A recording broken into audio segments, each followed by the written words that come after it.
ओम नमः शिवाय। दोस्तों, आज हम कहेंगे रवि त्रयोदशी या रवि प्रदोष व्रत कथा और विधि।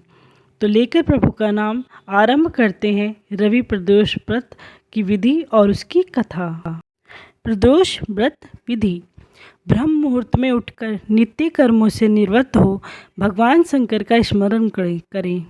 निराहार रहें। सायकाल सूर्यास्त से 1 घंटा पूर्व स्नानादि कर्मों से निवृत्त हो श्वेत वस्त्र धारण करें।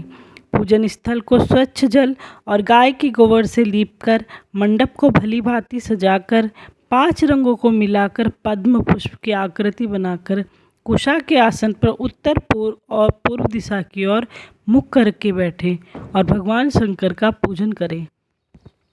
ओम नमः शिवाय इस पंचाक्षर मंत्र का जाप करते हुए जल चढ़ाएं और ऋतुफल अर्पित करें।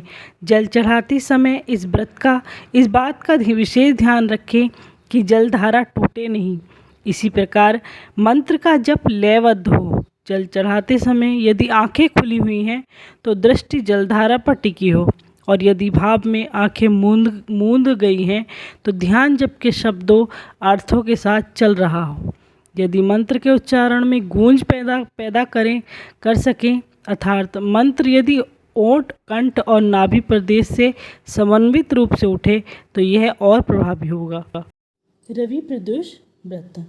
आयु वृद्धि, आरोग्यता या चाहो संतान, शिव पूजन विधिवत करो, दुख हरे भगवान। किसी समय सभी प्राणियों के हितार्थ परम पुनीत गंगा के तट पर ऋषि समाज द्वारा एक विशाल सभा का आयोजन किया, जिसमें व्यास जी के परम प्रिय शिष्य पुराण वेत्ता सूत जी महाराज हरि कीर्तन करते हुए पधारे। सौनकादि 88,000 ऋषि मुनिगण ने सूत जी को दंडवत प्रणाम किया। सूत जी ने भक्ति भाव से ऋषिगण को आशीर्वाद दे अपना स्थान ग्रहण किया।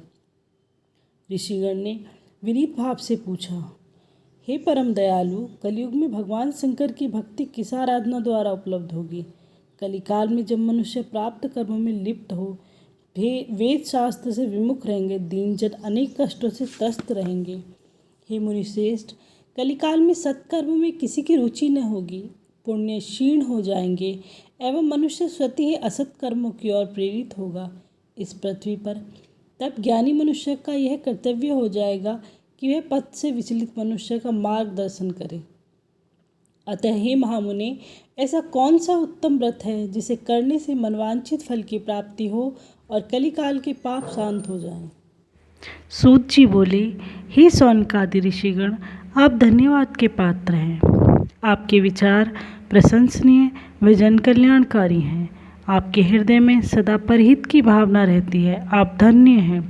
हे शौनकादि ऋषिगण, मैं उस व्रत का वर्णन करने जा रहा हूँ जिसे करने से सब पाप और कष्ट नष्ट हो जाते हैं तथा जो धन वृद्धिकारक, सुख प्रदायक, संतान व मनवांछित फल प्रदान करने वाला है। इसे भगवान शंकर ने सती जी को सुनाया था। सूत जी आगे कहते हैं, आयु वृद्धि व स्वास्थ्य लाभ हेतु रवि प्रदोष व्रत करें। इसमें प्रातः स्नान कर निराहार रहकर शिव जी का मनन करें। मंदिर जाकर शिव आराधना करें। माथे पर त्रिपुंड धारण कर बेल, धूप, दीप, अक्षत व ऋतुफल अर्पित करें। रुद्राक्ष की माला से सामर्थ्यानुसार ओम नमः शिवाय जपे। ब्राह्मण को भोजन कराएं और दान दक्षिणा दें। तत्पश्चात मौन व्रत धारण करें। संभव हो तो यज्ञ हवन करवाएं। ओम ह्रीं क्लीं नमः शिवाय स्वाहा मंत्र से यज्ञ स्तुति दें। इससे अभिष्ट फल की प्राप्ति होती है। प्रदोष व्रत में व्रती एक बार भोजन करे और पृथ्वी पर शयन करे। इससे सर्व कार्य सिद्ध होते हैं। श्रावण मास में इस व्रत का विशेष महत्व है। सभी मनोरथ इस व्रत को करने से पूर्ण होते हैं। हे ऋषिगण, यह प्रदोष व्रत जिसका वृतांत मैंने सुनाया, किसी समय भगवान शंकर ने सती जी को और वेदव्यास मुनि ने मुझे सुनाया था। शौनकादि ऋषि बोले, हे पूज्यवर, यह व्रत परम गोपनीय, मंगलदायक और कष्ट हटता कहा गया है।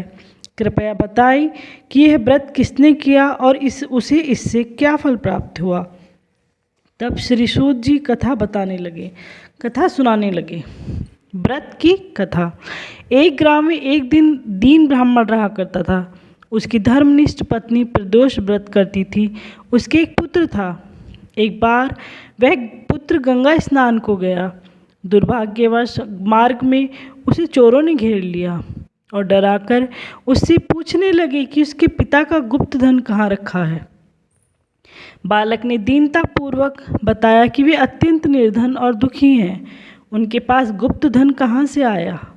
चोरों ने उसकी हालत पर तरस खाकर उसे छोड़ दिया। बालक अपनी राह हो लिया। चलते चलते वह थक कर चूर हो गया और बरगद के एक वृक्ष के नीचे सो गया।